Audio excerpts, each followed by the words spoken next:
मगहर गोरखपुर से 25 किलोमीटर की दूरी पर एक कस्बा है और उस कस्बे का उस समय एक बिजली खान नाम का पठान नवाब था। वो भी कबीर परमेश्वर जी का शिष्य हो गया था। एक बार वहाँ अकाल गिर गया था मगर स्टेट में, मगर रियासत में, और सभी जंतर मंतर कर लिए थे। सभी सिद्ध पुरुषों ने हाथ खड़े कर लिए थे कि तुम्हारे संस्कार में 4 वर्ष वर्षा नहीं है, 4 वर्ष का अकाल गिरेगा ही गिरेगा। तब कबीर परमेश्वर जी के पास बिजली खां पठान स्वयं गए थे, परमात्मा मगहर में आए थे और आते ही वर्षा ने जबरदस्त वर्षा करवा दी थी। सब भर दिए थे, तालाब तालाब सब एक कम एक कर दिया था। उसके बाद उस मगहर स्टेट, मगहर रियासत के यानी मगहर कस्बे के सभी व्यक्तियों ने परमेश्वर कबीर जी से उपदेश ले लिया था। हिंदू और मुसलमानों ने, उस मगहर के अंदर आधे मुसलमान थे, आधे लगभग हिंदू थे, और सभी ने, क्योंकि मरता के नहीं करता, फिर ज्ञान समझ में आ गया। तो मगहर रियासत का जो नवाब था वो बिजली खां पठान भी कबीर परमेश्वर जी का शिष्य था। उधर से काशी नरेश वीरदेव सिंह बघेल, वो भी कबीर परमेश्वर जी की भक्ति और ज्ञान और शक्ति से परिचित होकर के उपदेशी कबीर जी के शिष्य थे। तो कबीर परमेश्वर जी ने कहा कि भाई धरती का भरोसा नहीं रहना चाहिए, तुम कोई तो कहते हो मथुरा में मोक्ष होगा, नहीं। परमात्मा कहते हैं मुक्ति खेत मथुरा परी और किन्या कृष्ण कलोल और कंस के सी चाणोर सेवा फिरते डामाडोल। तुम्हारी बात बड़ी कर दें, तुम मथुरा को एक मुक्ति क्षेत्र मानते हो, मोक्ष क्षेत्र। अरे उसमें कृष्ण जी ने तो वहाँ नरी मौज मचाई, जैसे मठ गोपियों के साथ बकवाद करी, और उस तुम मानते हो मोक्ष स्थान ही है वो, तो उस मोक्ष स्थान पर कंस केसी और चाणूर जैसे का बक्कल उतरा, उन बकवाद प्राप्त हुई, उनका मोक्ष ना होया। तो कहने का भाव ये था कि भक्ति जो यथार्थ भक्ति है, उस भक्ति के करने से मोक्ष होगा और मर्यादा में रहते हैं। तो कबीर परमेश्वर ने उन ब्राह्मणों से कहा कि तुम मूर्ख बना रहे हो भोली जनता को, मैं मगहर में शरीर छोड़ूंगा और मैं स्वर्ग से भी आगे सतलोक में जाऊंगा। अब इस बात ने ब्राह्मण मानने क्यों कर, क्योंकि सारी जनता में ढंडोरा पीट रखा कि वामरनिया तो गधा बनेगा, नरक जाएगा।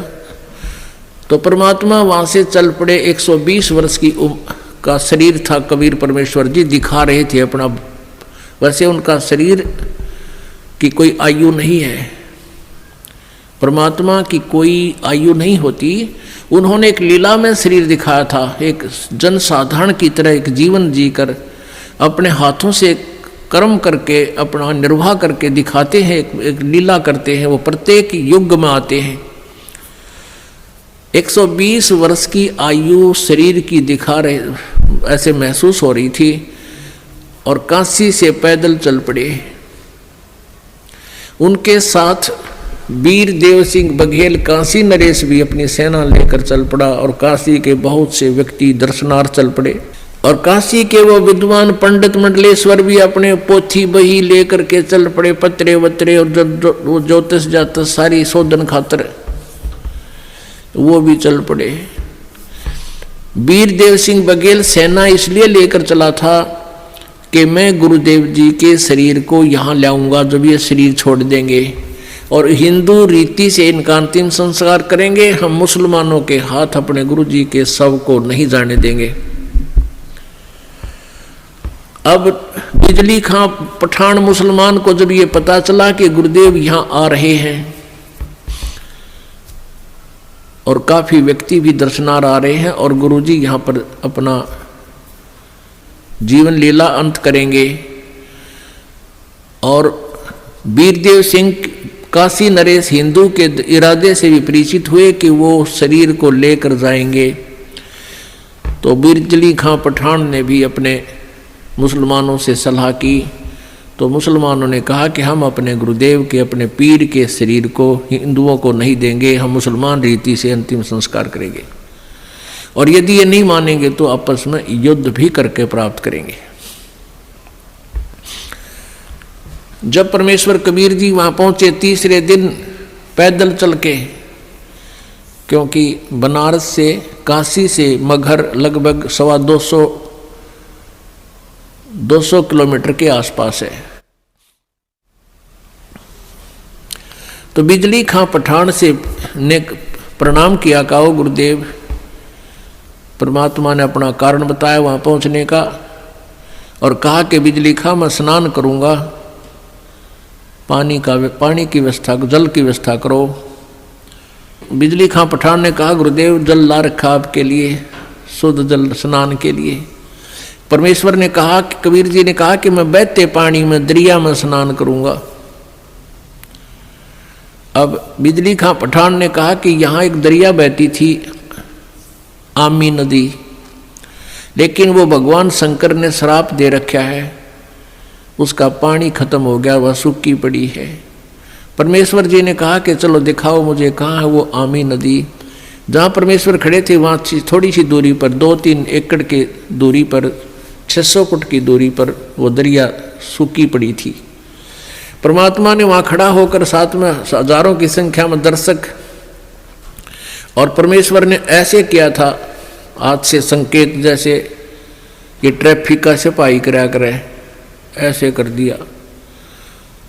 क्या देखते हैं कि थोड़ी सी दूरी पर एक बहुत बड़ा धमाका हुआ, और एकदम पानी से भरकर नीचे से पानी इतना जोर से निकला और पूरी दरिया भरकर चल पड़ी। बोलो सतगुरुदेव।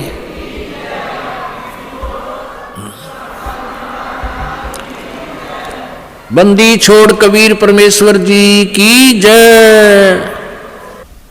सबने स्नान किया, जलपान किया, स्नान किया, जल पिया।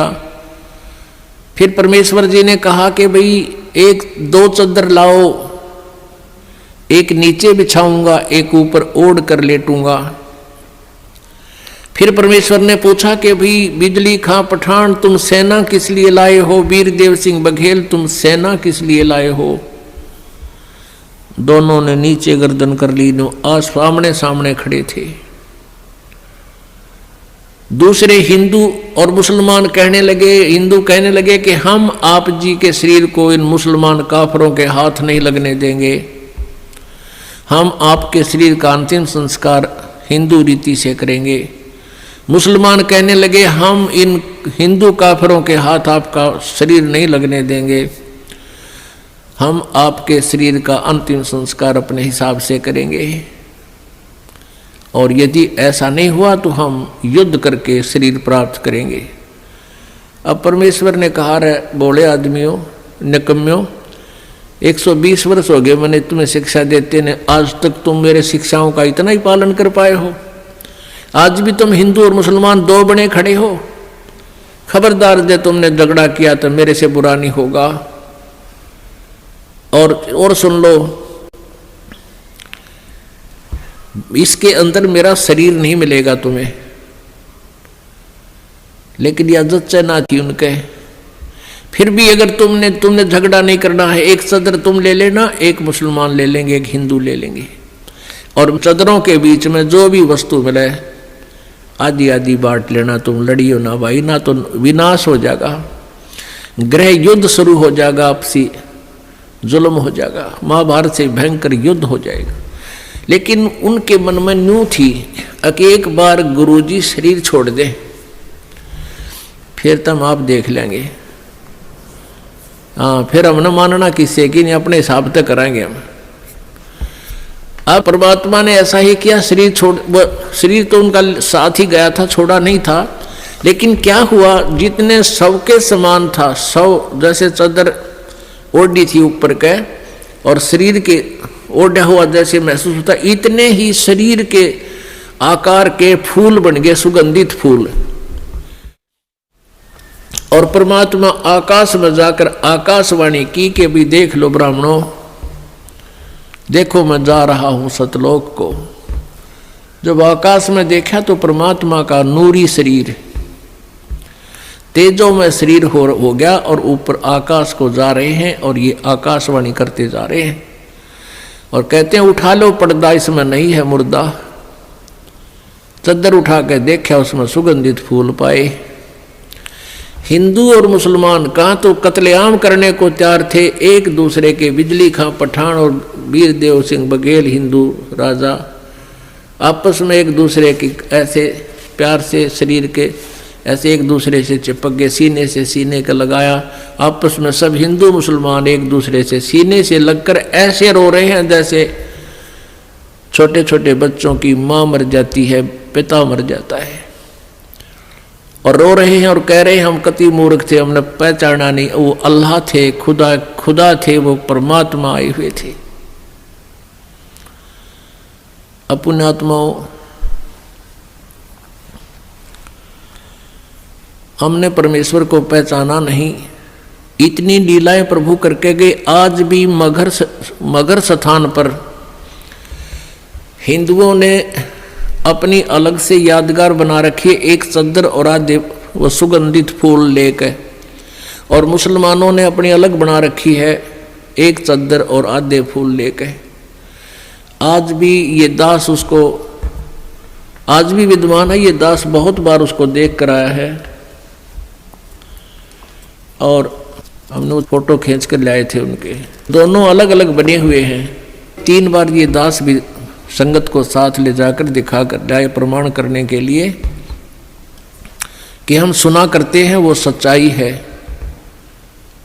तो पुण्यात्माओं, उन्हीं में से कुछ फूल अकेले ला करके बनारस में, काशी में भी एक चौरा बना दिया बिजली खां पठान ने, और वहाँ दोनों यादगार अलग अलग हिंदू और मुसलमानों की आज भी हैं, और उनका कोई आपस में मनमुटाव नहीं है। वो अपने हिसाब से कर रहे हैं, वो अपने हिसाब से कर रहे हैं। कति बीच में दीवार भी नहीं है, एक ग्रिल ला रखी है बीच में पार्टीशन के लिए, जैसे ये ग्रिल लगी हुई न, और आपस में बीच में एक सामूहिक गेट भी है। दर्शक जाते हैं, दोनों को देख कर आते हैं।